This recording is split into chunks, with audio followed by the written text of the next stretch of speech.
વડોદરાએ લોકનેતાને રડતી આંખે વિદાય આપી અને ધારાસભ્ય યોગેશ પટેલનો પાર્થિવ દેહ પંચમહાભૂતમાં વિલીન થયો। વડોદરાના માંજલપુર વિસ્તારના લોકપ્રિય ધારાસભ્ય અને ભાજપના વરિષ્ઠ નેતા યોગેશ પટેલનો પાર્થિવ દેહ પંચમહાભૂતમાં વિલીન થઈ ગયો। પુત્ર અને પુત્રીએ અગ્નિદાહ આપ્યો અને પરિવારજનો તેમજ વડોદરાવાસીઓએ રડતી આંખે નેતાને વિદાય આપી। યોગેશ પટેલનું 2 જૂનના રોજ નિધન થયું હતું। સળંગ 36 વર્ષ સુધી જનપ્રતિનિધિ તરીકે લોકચાહના મેળવનારા આ લોકનેતાની સ્મશાન યાત્રામાં મોટી સંખ્યામાં નેતાઓની સાથે લોકો પણ જોડાયા। વડોદરાએ એક સાચા જનસેવક ગુમાવ્યા છે। આદરણીય યોગેશ કાકા એ ક્યારે અમે આવું કલ્પ્યું ન હતું કે આ રીતે અકાળે અચાનકથી અમારી વચ્ચેથી તેઓ જતા રહેશે।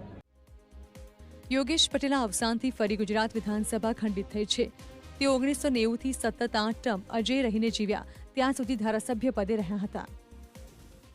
એના જેટલો બોલ્ડ માણસ, સ્પષ્ટ વાત કહેનારો માણસ આજની રાત્રિમાં તમને શોધ્યો જ જશે નહીં।